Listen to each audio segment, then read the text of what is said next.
नमस्कार, आप आर्यन खबर देख रहे हैं। मैं हूं परमवीर सिंह।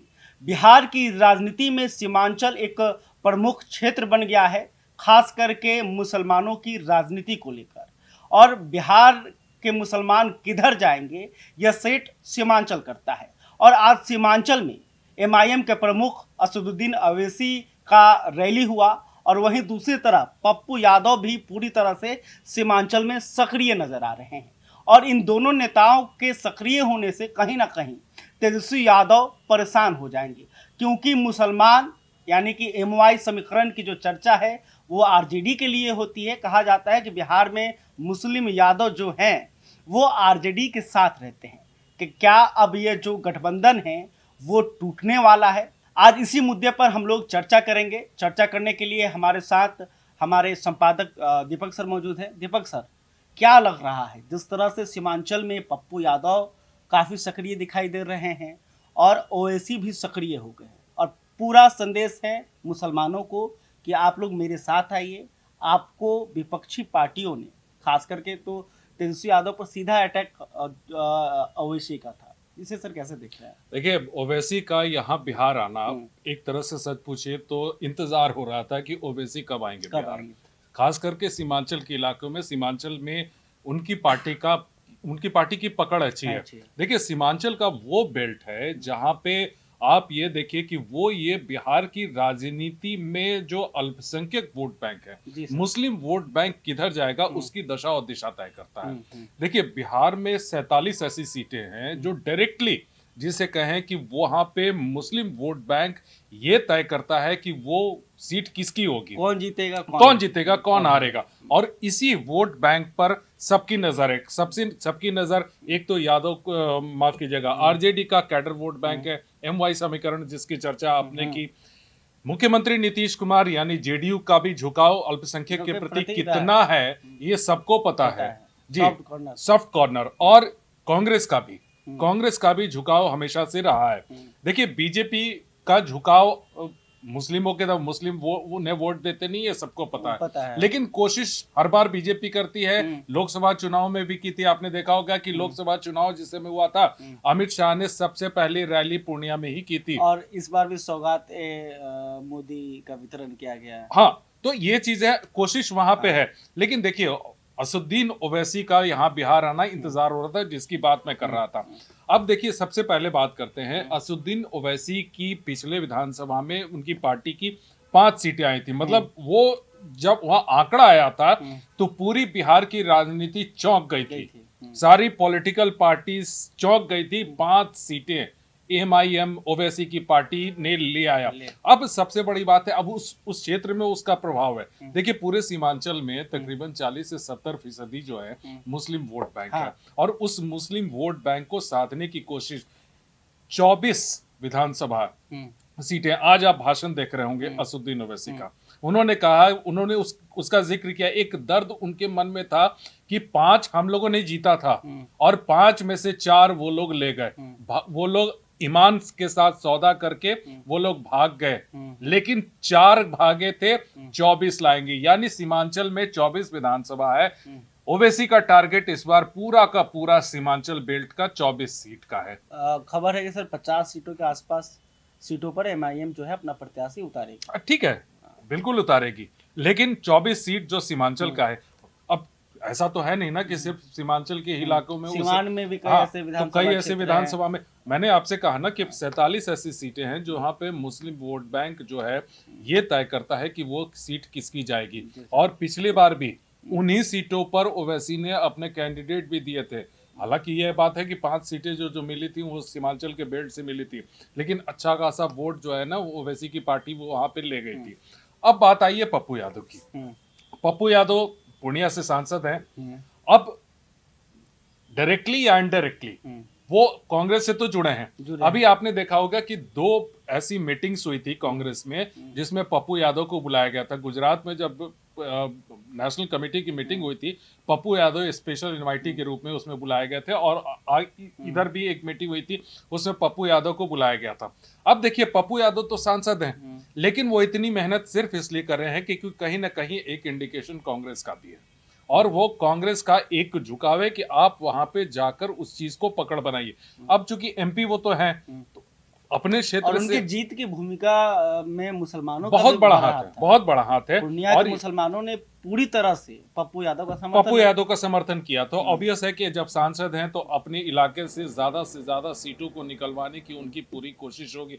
लेकिन इस बीच में सबसे ज्यादा टेंशन, जिसकी बात आपने की थी, सबसे ज्यादा टेंशन देंगे ये लोग तेजस्वी को, क्योंकि आज मैंने भाषण सुना ओवैसी का, उसमें नीतीश कुमार के नाम पर उन्होंने वक्फ पे भले ही कहा 40 मिनट में सर 20 मिनट उन्होंने वक्फ पे बोला है, 6 से 7 मिनट उन्होंने पहलगाम मामले पर बोला है, पाकिस्तान को घेरा है, और 10 मिनट तक सीधा इशारा आरजेडी तेजस्वी। मैंने भी पूरा भाषण सुना, उसमें एक जगह उन्होंने नीतीश कुमार की बात के बारे में बोला था कि चिराग पासवान का भी उन्होंने चिराग पासवान का भी जिक्र किया, मोदी का भी जिक्र किया। उन्होंने कहा कि बड़े खामोशी से आप साइड हैं और अपने अपने चमचों को आगे कर रखा है बोलने के लिए।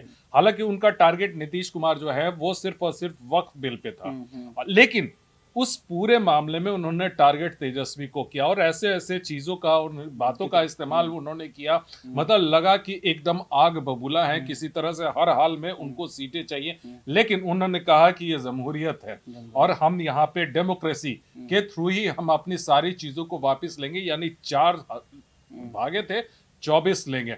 अब जाहिर सी बात है कि ये कड़ी चुनौती जो होगी ये कहीं ना कहीं तेजस्वी यादव की होगी, क्योंकि तेजस्वी यादव के लिए वो बेल्ट माना जाता है। ओवैसी के लिए एक बड़ी चुनौती यह है कि जैसे वक्फ संशोधन जो बिल आया, कानून जो बना, इसके खिलाफ जो है कांग्रेस खिलाफ जो है मुस्लिम हैं और सड़क पे उतर रहे हैं, और आरजेडी भी जो है, जैसे आपने देखा कि पटना में जब इसका विरोध प्रदर्शन हुआ तो तेजस्वी यादव वहाँ पे पहुंचे थे, लालू प्रसाद यादव खुद गए थे, और तेजस्वी भी इस कानून के खिलाफ लगातार बयान देते रहे हैं।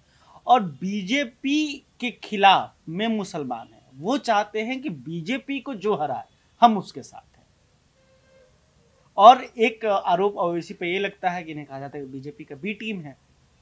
ये पार्लियामेंट चुनाव नहीं है, आप इस चीज को ध्यान रखिए, ये विधानसभा का चुनाव है। वक्फ बिल पे जितना हंगामा हो रहा था, जितनी मेरी समझ कहती है, वक्फ बिल पे जितना हंगामा हो रहा था, हिंदू मुस्लिम की आप बात कर रहे थे, इसी बीच नरेंद्र मोदी की कैबिनेट होती है, जातिगत जनगणना का फैसला हो जाता है। बिहार की राजनीति कास्ट बेस पे टिकी होती है, परमवीर ये चीज का ध्यान रखिए। जातीय जनगणना तो पहले भी बिहार में हो चुका है। नहीं, बिहार में हुआ, ये मुद्दा तो गौण हो गया ना। 2022 में ये जातीय जनगणना की रिपोर्ट आई, पूरा तूफान मचा, उसके बाद हाईकोर्ट ने उसके आंकड़ों पर स्टे लगा दिया। अब फिलहाल जो आपने पिछले कुछ समय से देखा होगा, कहाँ जातीय सर्वे पे बात हो रही थी और बिहार के जातीय गणना पे बात हो रही थी। जो आंकड़े आए थे ये पॉलिटिकल पार्टीज के दफ्तर में वो रखे हैं, अब उसके बेसिस पे उसमें टिकट का बंटवारा होता है। लेकिन अब ये जो शगुफा छोड़ दिया जातीय जनगणना, ये विधानसभा चुनाव से पहले इस पर कुछ नहीं होने जा रहा है, परमवीर ये मैं आपको बता रहा हूँ। ये जो भी होगा 2026-27 से पहले होगा, यानी अगले पार्लियामेंट्री इलेक्शन से पहले होगा। सर एक और सवाल है, तेजस्वी भी तो ये लगातार मुसलमानों को मैसेज दे रहे हैं कि जो हमने गलतियां की, जैसे कि उन्होंने मरहूम मोहम्मद शहाबुद्दीन के परिवार से दूरी बना लिया था और एक तरह से वो आरजेडी से अलग हो गए थे, तो उन्हें एक बार फिर से वापस लाया गया है।